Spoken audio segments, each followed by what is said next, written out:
Hello les webbackers, comment ça va? Comme on dit ici en Mina, Elekema. Ah, là on est dans un nouveau format de vidéo. Là je suis très content parce qu'aujourd'hui le projet grandit encore. Il grandit plus qu'avant. On est avec un nouveau monteur vidéo, la personne de Wilfried. Vous pouvez pas le voir mais il est là. Donc vous allez voir justement pourquoi le fait qu'il soit maintenant avec Web Back to Africa, ça va être différent. Et je suis accompagné de Monsieur Florent. Monsieur Florent que vous connaissez déjà. Il a fait une vidéo notamment dans laquelle il disait que la Côte d'Ivoire est le meilleur pays pour être ripat. C'est un fait, Monsieur Mensa. C'est période, comme on dit. Vous confirmez encore vos dires? Non, je confirme et je réitère. J'insiste, je peux le placarder même si vous voilà, voulez. il confirme. Malgré la polémique que ça a suscité, il confirme toujours ce qu'il dit. Donc, mais je pense que, pour fermer la parenthèse, tout pays africain, du moment où on se sent bien, ça vaut la peine pour tout backer, toute personne qui ressent le sentiment patriotique et son africanité, quel que soit le pays se trouve, c'est bien d'y être. Moi, personnellement, j'ai juste trouvé que la Côte d'Ivoire matchait avec ma manière de vivre, en fait. Mais Lomé, c'est pas mal aussi. Voilà, là, on est en mode... effectivement, Lomé, c'est pas mal. Lomé, c'est pas mal. Lomé, c'est pas mal. D'ailleurs, on fait cette petite vidéo pour parler du cas d'Alain Foka. Alain Foka qui tient juste après l'enregistrement de cette vidéo. Il faut savoir que cette vidéo est enregistrée aujourd'hui, le dimanche 23 octobre. On va se rendre juste après à son premier événement qu'il a créé. Donc le projet Mansa, non pas Mensa, mais Mansa, en l'honneur de l'homme le plus riche de l'histoire d'Afrique, à savoir Mansa Moussa, l'empereur du Mali. Juste avant ça, je vais rappeler très rapidement ce que c'est Web Back to Africa. Web Back to Africa pour but d'aider les Africains et les Africaines à travers le monde, également les Afro-descendants qui le souhaitent, à revenir s'installer sur la terre mère, sur la terre de vos ancêtres, sur la terre qui a vu naître Mansa Moussa et tous les grands héros africains, à savoir Thomas Sankara, Nelson Mandela, toutes ces personnes illustres dont vous êtes originaire. Si jamais vous voulez faire le saut vers le continent africain, Web Back to Africa est là pour vous aider. Maintenant que c'est dit, vous pourrez voir dans la description, il y a un lien, c'est très simple, dans lequel vous allez remplir un petit formulaire et vous allez pouvoir rejoindre la communauté, une communauté de plus de 500 personnes à l'heure actuelle et dans plus d'une dizaine de pays. Des personnes d'origine africaine, des personnes africaines, des afro-descendants. Vous avez des gens qui sont en Europe, des gens qui sont en Amérique, des gens qui sont sur le continent même, qui ont fait déjà le retour. Il faut savoir qu'il y a déjà plus de 25% de la communauté qui est déjà retournée en Afrique. Donc c'est impressionnant. C'est impressionnant. Bravo. C'est fort, c'est fort. Vous-même, vous êtes un webhacker, Monsieur Florent. Wow. Et moi-même aussi, j'ai fait le choix de retourner en Afrique il y a de cela maintenant 2 ans et je ne regrette pas. Il y a beaucoup de choses à faire sur notre continent. On doit être là, on doit être présent. Il y a des projets qui se multiplient. Il y a du talent. Il y a des gens qui font des choses et contribuant à tous à cet effort de guerre, on pourrait dire. Donc, je vais un peu reprendre le sujet. Le sujet aujourd'hui, c'est Monsieur Alain Foka. Si j'en crois un peu Google, Alain Foka qui est d'origine camerounaise comme vous, Monsieur Dikoumé. Ouais, on nous appelle les continentaux. Les continentaux. Ouais. Pour quelle raison, Monsieur Dikoumé? Bah écoute, il faut te rendre au Cameroun, tu comprendras. Donc, Alain Foka, célèbre journaliste de RFI. Si j'en crois sa biographie, il est né le 22 juillet 1954 à Douala. Il est âgé aujourd'hui de 59 ans. Il a été pendant longtemps, de longues années, journaliste au sein de Radio France Internationale. Comme vous le savez, une radio qui est décriée parce que parfois on l'accuse de prendre parti pris notamment pour la France. Et tout récemment, M. Foka a signé son départ de cette radio. Vous savez pourquoi, M. Florent? Bon, de ce qu'on dit, j'ai fait quelques recherches aussi à ce niveau, il y a 2 poids d'une mesure, c'est soit il n'était plus en phase avec la ligne éditoriale de la dite radio, où il a servi pendant plus de 30 ans, ou aussi, comme un accord, il a préféré se retirer pour se lancer dans ses activités personnelles, parce que rappelons déjà qu'il avait créé une plateforme digitale où il fournissait assez de contenu dédié à l'Afrique. Mais il n'y a aucune réponse claire parce que le concerné aussi ne fait aucun débat dessus. C'est un sujet qui est même limite inexistant pour lui, parce que lorsque certains journalistes ou certaines personnes du cercle médiatique essayent de creuser ou son cercle proche, il ne fait pas l'ombre d'un débat dessus. Donc je crois que même lui-même n'en a pas parlé. Peut-être ce soir, lorsqu'on ira à l'événement, il dira ce qu'il en est, si la question encore est mise. Mais c'est justement deux approches. On est dans des spéculations. Soit la ligne éditoriale de Radio France ne correspondait plus à sa vision, soit tout simplement il voulait passer à autre chose, comme tout être humain aussi. Parce que bon, à la fin de la journée, Radio France, c'est pas la boîte à son père. Vous-même qui êtes douala, je ne vais pas quand même entrer dans l'ethno, dans l'anthropologie, mais quel est votre avis sur votre compatriote? Est-ce que vous pensez que votre compatriote a quitté RFI parce que justement il avait peut-être marre de ce côté très pro-français et qui voulait peut-être, voilà, comme il le dit souvent, parler du propre narratif africain?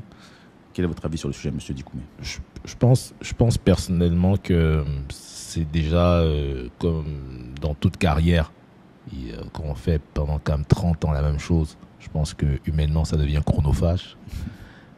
Donc il a peut-être opté pour une autre approche qui correspondait plus à ses aspirations. C'est ce que je me dis. En soit, lorsqu'il servait, il officiait à Radio France Internationale, il savait déjà dans quoi il se mettait. Quand il savait dans quoi il se mettait, je veux dire, c'est un média, comme tout média, qui a son orientation en termes de contenu. Donc si pendant 30 ans il y était, ça veut dire qu'il était aligné avec ce qui était dit. Et bon, après il s'est dit, peut-être il est mieux que je fasse justement le propre narratif des Africains, parce qu'en même temps, il s'est aussi documenté énormément. Parce que je me rappelle ces émissions, pour avoir suivi certaines, notamment Archives d'Afrique. Archives d'Afrique. Très excellent. C'était assez documenté. Moi, je ne vous cache pas que je prenais des notes quand l'émission passait, parce qu'il y avait tellement d'informations, pas souvent transmises dans nos écoles ou bien dans nos référents. Dans nos médias. Donc là, franchement, j'étais assez fourni. Et je me dis, peut-être qu'il a voulu plus pousser en termes de recherche et il a opté pour ce changement, quoi. Effectivement. Moi, c'est un point de vue que je partage. Et puis, c'est vrai que dans Archives d'Afrique, il avait déjà ce point de vue assez singulier par rapport avec sa sonorité, son timbre de voix particulier. Oui. Quelle est déjà sa phrase? Il dit quelque chose comme ça, si je ne me trompe pas, il dit souvent « Nul n'a le droit d'effacer une page de l'histoire d'un peuple, car un peuple sans histoire est un monde sans âme. » Tu fais bien savoir. Il est assez, donc ça c'est assez symbolique de ce qu'il est. Et puis sur sur la RFI justement, il avait cette particularité où il parlait justement de l'Afrique avec cette spécificité où on avait plus effectivement un point de vue neutre et limite un point de vue africain. Donc ça faisait assez plaisir, c'était assez rafraîchissant. Donc peut-être qu'il s'est dit que c'est difficile pour lui d'aller plus loin que ça, si jamais il restait au cœur du système. Est-ce que vous, d'ailleurs, par rapport à certains peuvent critiquer en disant, certains l'ont critiqué, d'ailleurs, beaucoup critiqué en disant qu'aujourd'hui, il nous parle d'avoir ce point de vue, ce narratif africain, mais lui-même, il a été pendant longtemps au sein de RFI, qui a été, par exemple, banni au Burkina, banni aussi au Mali, parce que justement, c'est accusé de promouvoir vraiment la vision française en Afrique, la politique française en Afrique. Pour moi, en fait, le fait de critiquer, je ne sais pas si c'est la bonne approche, parce que, vous savez, on ne va pas refaire l'histoire. La France et l'Afrique, elles ont une relation assez intense. Quand je dis « elles », c'est parce que c'est la France et une Afrique. Donc, elles ont une relation assez... voilà, c'est rempli des hauts et des bas, un amour et des amours en même temps. Donc pour moi, RFI n'a jamais été plus ou moins un média qui prônait à 100% l'idéologie française. C'est l'idéologie de la francophonie qui était prônée. Et ceci avec des acteurs médiatiques qui parlent la langue française. Claude Issard est très engagé, par exemple. Claude Issard, c'est aussi un chroniqueur de RFI qui est très engageant envers l'africanité, envers la culture africaine. Ça n'empêche qu'il officie toujours à RFI. Donc je veux dire, pour moi, j'ai jamais vu, bon, pas pour autant que j'écoute toutes les émissions de RFI, mais celles que j'écoute sont vraiment dans une émission, c'est vraiment c'est dans la neutralité en fait. Okay. C'est la francophonie juste qui est mise en avant parce que c'est la langue française qui est utilisée de Juan Gomez en passant par Claude Issard et Alain Foka. Chacun avait sa ligne éditoriale. Alain Foka, dans son émission, dans ses différentes émissions, il mettait à nu l'histoire de l'Afrique sans pour autant innocenter les colons français. et pour aussi mettre en avant ceux qui agissaient de manière améliorative pour l'Afrique. Donc, pour moi, en fait, c'est pas ça le vrai débat. D'avoir été dans le système. Pour moi, il n'y a pas de système. Mais pourquoi Alain Foka quitte alors RFI selon vous? Vous l'avez expliqué, mais donc c'est-à-dire que... Monsieur Mensah fait 30 ans dans la même compagnie. Je pense que c'est quand même normal de vouloir un peu voir autre chose, si je me dis. 2 ans, je pouvais encore comprendre, mais il a fait 30 ans, plus d'une trentaine d'années quand même. C'est bien que vous défendez ce point de vue parce que moi, j'en défends un autre. Moi, je dirais que justement, que Foka a été un peu, disons, bloqué dans ce qu'il voulait faire. Qu'il a ce point de vue très franco-africain. Il a dernièrement sorti sur sa chaîne YouTube les chroniques d'Alain Foka, si je ne me trompe pas. Donc vraiment, je pense que c'est le meilleur contenu vidéo sur YouTube à l'heure actuelle lorsqu'on parle de créateurs africains. Pour moi, c'est ce que j'écoute vraiment avec un appétit. Je dévore les vidéos dès qu'elles sortent. Et je vois qu'effectivement, sa ligne éditoriale est de dire qu'aujourd'hui, les Africains doivent prendre le pas et qu'on ne doit plus être, on va dire, juste spectateur de ce qui se fait ici et là. Et pour cette raison, je pense qu'il s'est dit, avec RFI, quoi qu'on en dise au final, ça ne m'appartient pas, ça n'appartient pas aux Africains. Donc le message que je défends va être un peu contradictoire par rapport à mon profil, à mon parcours professionnel. Et j'ajouterais à ça que justement, je pense qu'effectivement, lui, en ayant été au cœur finalement de ce système, parce que Radio France Internationale a de nombreux contacts, il a fait des interviews avec des présidents, c'est clair. Comme vous l'aviez dit, il avait des archives d'Afrique qu'on entendait ou qu'on n'avait pas l'occasion d'avoir accès.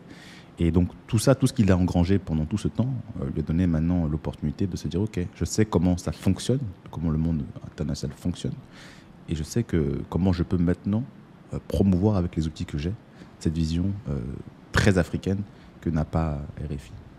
Oui, en fait, dans ce que vous dites, ça ne correspond pas à ce qui est dit de manière où c'est-à-dire on tire à boulet rouge sur Alain Foka. Non, il est dans le système, non, là vous avez présenté des choses de manière factuelle, objective. Je travaille dans un média qui a ses canaux de collecte d'informations, de transmission d'informations. Je veux prôner une certaine identité africaine, une histoire africaine, dont j'utilise leurs armes, je vois leur arsenal de travail, chose c'est tout à fait normal. Je crois que depuis la nuit des temps, c'est ce qui se fait.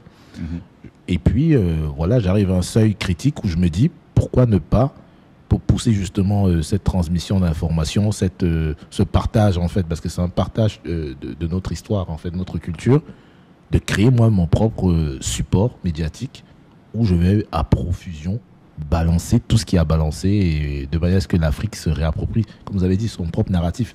Là, moi, je trouve que l'approche, elle est bonne.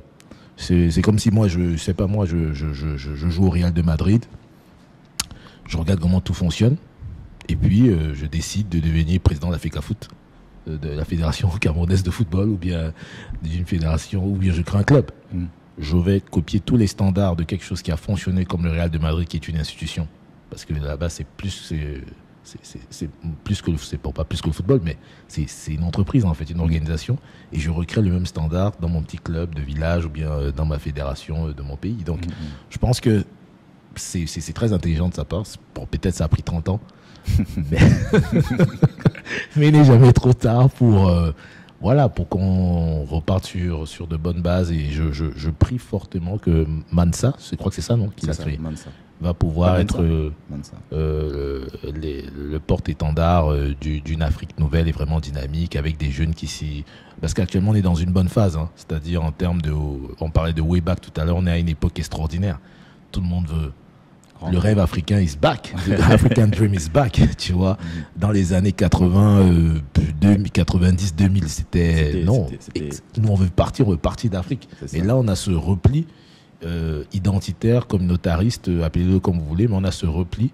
Et même aussi, certains occidentaux décident de venir vivre en Afrique. Parce que l'Afrique, pour moi, c'est le futur. Et c'est bien que des personnes comme Alain Foka, comme toi aussi, avec ce que tu crées, cette dynamique-là, en fait, parce que l'Afrique, c'est le futur. Il y a tout à faire et à bien faire. On peut louper je pense qu'on peut corriger les échecs des autres continents en Afrique. Effectivement. Voilà. Si on tombe sur de bons leaders aussi. C'est ça le truc. C'est très bien ce que tu dis, et puis je souscris tout à fait. Je souscris tout à fait. Et j'ajouterai à cela qu'on dit souvent effectivement que l'Afrique c'est le futur, mais l'Afrique c'est aussi le présent. Donc n'attendez pas que l'Afrique se fasse. Venez tout de suite, il y a des choses à faire. C'est souvent un peu chaud quand même, hein, parce qu'il faut. Comment ? C'est un peu chaud quand même parce que l'Afrique c'est comme un chantier, tu vois. Ouais, c'est un chantier. Venir en plein chantier. Ce chantier se passe maintenant, donc il faut. Ouais, c'est maintenant que ça se passe, voilà.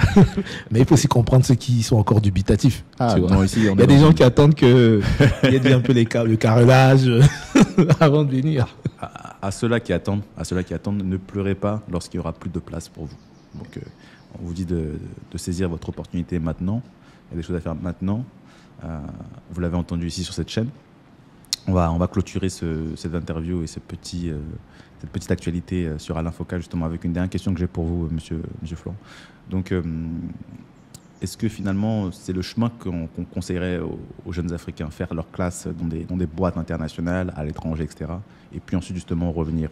Ou bien, il n'y a pas de mal à se dire, moi, je reste ici au pays et puis je fais mes choses. Quel parcours est à privilégier selon vous?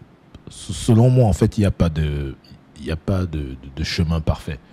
Il y a juste des chemins à prendre et de savoir comment en tirer profit, en fait. Parce que si on se met à dire qu'il faut faire ses classes dans les standards internationaux, les boîtes internationales et ensuite créer son propre truc, ça veut dire qu'on est en train un peu de tuer l'entrepreneuriat naissant auprès du jeune Africain qui a peut-être une idée. C'est vrai que le standard économique, je veux dire, du monde actuel a été conçu par des institutions occidentales. Si on veut vraiment fonctionner dans la logique de l'industrie telle qu'elle a été conçue, c'est mieux toujours d'avoir des référents internationaux. Mais de nos jours, avec aussi l'avènement d'Internet, le manque de culture, le manque de savoir n'est plus une excuse, en fait. Parce que tout est accessible. Effectivement. Lorsque quelqu'un veut pas, lorsque quelqu'un ne connaît pas, c'est juste volontaire pour moi. Ouais. Je me dis, il faut peut-être susciter la curiosité de ce qui se fait bien, mais sans pour autant en faire, je veux dire, le cheval d'attaque. Il faut à tout prix que ce soit dans une boîte internationale. C'est vrai, quand on est dans une boîte internationale, on a la faculté et l'opportunité de voir le modèle, qui a aussi ses failles. N'oublions pas que ces boîtes, elles ont aussi leurs failles. Il y a certaines qui sont lentes au niveau des entretiens. Il y a certaines qui sont lentes au niveau du partage d'informations. Donc, à ses failles, mais il faut voir qu'est-ce qu'il y a de bien. Qu'est-ce qu'il y a de bien sur l'échiquier, sur la table, et de se dire que, ok, ça c'est pas mal, je vais reproduire ça quand je vais recréer ma boîte. Mais aussi, j'aime dire que c'est pas tout le monde qui... Florent, s'il vous plaît, quel est votre avis sur le sujet? Vous naviguez quand même un peu entre des eaux troubles, on ne sait plus très bien si vous êtes... Non, moi, sur ce point, je ne peux pas être catégorique, parce que moi, mon point de vue, c'est...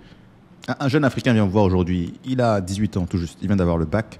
Il se dit, il y a Beng qui m'attend, comme vous dites chez vous au Cameroun, il y a Beng qui m'attend. Partout, même en Côte d'Ivoire, on dit le Beng. Oui, mais c'est un mot qui vient initialement du Cameroun, si je ne me trompe pas. C'est popularisé quand même. C'est popularisé, mais initialement, ça vient de chez vous, ou je me trompe? Je n'ai pas fait... Quand on dit Mbeng, c'est pas... à ce niveau, mais ouais, c'est vrai que ça...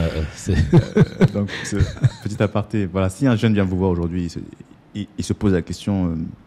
voilà, moi, j'ai une idée entrepreneuriale, il sait ce qu'il veut faire, il dit que lui, ce qu'il veut, par exemple, c'est entreprendre dans le domaine, justement, par exemple, de l'audiovisuel, etc. Oui. Il vient vous voir, il vous dit, je peux aller en Europe me former, et puis revenir après, pourquoi pas après 10 ans, ou bien je me dis que c'est tout de suite que je veux le faire, et qu'est-ce que vous conseillez à ce jeune-là? Une réponse, s'il vous plaît. Honnêtement, je lui conseillerais d'écouter son cœur. C'est ce que je lui dirais, franchement, parce que il n'y a pas de... C'est vrai, il y a souvent des gens qui se rendent à des conférences où on fait des sortes d'ateliers, que rentrer en Afrique. Bon, personnellement, c'est pas des choses que je paierais pas pour aller à ce genre d'atelier. Franchement, quel que soit le niveau de détresse que j'ai en Europe, je paierais pas pour ça. Parce que je pense que toute décision doit venir de cet organe le plus puissant qui est le cœur.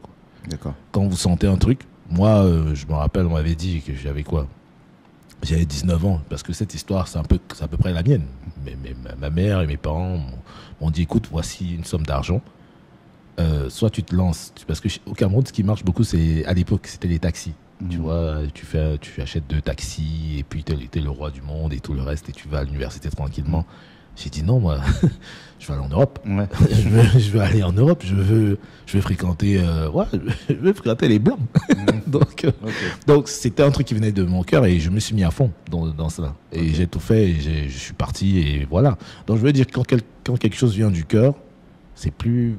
C'est pas pour les autres, mais moi je suis plus dravé par ça. Quand je crois en un truc, quand j'ai envie de faire quelque chose, je le fais. Quitte à ce qu'après, si je me gourre, j'aurai au moins le sentiment d'avoir fait ce que je voulais. Donc moi je dirais à ce petit, qu'est-ce que ton cœur te dit? S'il me dit c'est de monter mon truc d'audiovisuel là, je lui dis ok, vas-y, fonce. Mais il faudra assumer les conséquences que ça va avoir. Ouais. Par exemple, que tu n'auras pas les marchés rapidement, qu'il faudra beaucoup te documenter, être sur YouTube, avoir des standards. Ça demande aussi un travail, parce que quand tu te lances dans l'entrepreneuriat sans avoir fait tes classes, plus ou moins dans les grandes institutions, ça te demande plus d'efforts en fait. Je vois. C'est comme le gars qui joue au foot à la plage, qui est le meilleur, je crois qu'au Brésil on appelle les bonitos, tu vois, voilà. Mais il ne pourra pas être aussi bon dans un club si on le met à l'équipe nationale directement. Effectivement. Donc oui, je souscris totalement à ce que vous avez dit, M. Dikoumé, et puis j'ajouterai à ça que pour moi, le plus important, effectivement, d'une part, c'est de suivre son cœur. La première chose, c'est de suivre son cœur. Et la deuxième chose, c'est de se dire, OK, dans quel but on le fait? Là, on est dans le cas, en fait, où ce jeune-là, il vient, son but, c'est l'Afrique. Donc, peu importe les chemins qu'il prend, comme on dit, tous les chemins mènent à Rome. Donc, à ce moment-là, il peut partir en Occident, il peut rester sur le continent. Puisqu'en filigrane, lui, sa volonté, c'est d'apporter sa contribution au développement du continent, d'apporter sa singularité afin de faire rayonner le continent. Donc, moi, peu importe, ça me correspond totalement et dans ce schéma-là, c'est son cœur qui parle et il n'y a pas de mauvais choix, c'est son choix et ce choix, il est bénéfique pour l'Afrique. On défend une certaine idéologie ici sur Way Back to Africa, on veut que les gens reviennent pour y apporter des contributions positives. Chaque individu est singulier. Effectivement, ceux qui ont vu l'étranger, parfois plus d'idées, mais à notre époque, à une ère du digital, comme vous l'avez souligné, M. Dikoumé, on peut se documenter, on peut discuter avec des gens qui sont dans la diaspora, on peut discuter avec des gens qui sont à l'international, sans forcément avoir besoin de quitter physiquement son continent. Donc, c'est des choses auxquelles, maintenant, à notre époque, c'est beaucoup plus compliqué qu'auparavant de dire que j'ai nécessairement besoin d'aller en Europe pour faire ci ou pour faire cela. Car il y a presque tout maintenant. On a ChatGPT en plus. ChatGPT, effectivement. Bon, on parlera justement du digital et puis de sa révolution industrielle, de sa révolution en tout cas possible en Afrique, dans une prochaine émission. Donc, restez connectés. Je vais mettre fin à cette émission. Est-ce que vous voulez ajouter quelque chose très brièvement, M. Dikoumé? Non, c'est bon. Vous avez tout dit, hein, monsieur Mensa. Donc, on a juste hâte à rencontrer Alain Foka tout à l'heure et découvrir en fait ce que Mensa nous réserve. Ouais, moi aussi, c'est une grande hâte que j'ai. Mais justement, avant ça, je vais poser une question à ceux qui nous ont écoutés, regardés pendant peut-être une vingtaine de minutes, je dirais. Selon vous, pourquoi Alain Foka a quitté RFI? Est-ce que c'était le bon choix? Est-ce que vous allez rejoindre le projet Mensa? Est-ce que voilà, c'est une personnalité africaine que vous appréciez? Dites-nous en commentaire ce que vous pensez justement de cette décision d'Alain Foka. On veut en savoir plus sur Way Back to Africa. Donc, Way Back to Africa, je le rappelle, qui a pour but d'aider les Africains et les Afro-descendants à travers le monde à retourner sur la terre-mère. Donc, n'hésitez pas à remplir le formulaire en description pour rejoindre cette communauté de plus de 500 personnes à l'heure actuelle. N'hésitez pas aussi à faire ce petit geste, un petit pouce, aimer la vidéo, commentez-la, et puis ne la gardez pas pour vous toute seule ou pour vous tout seul. Ne soyez pas égoïste, partagez-la autour de vous, faites grandir le projet. C'est comme ça qu'on passe à un certain niveau. Il faut qu'on soit solidaire. Comme on le dit, je pense que c'est en Afrique du Sud, la notion Ubuntu. Je suis parce que tu es. Donc on se dit à très bientôt pour une prochaine vidéo. C'était Mensa Amega de la chaîne Way Back to Africa. Et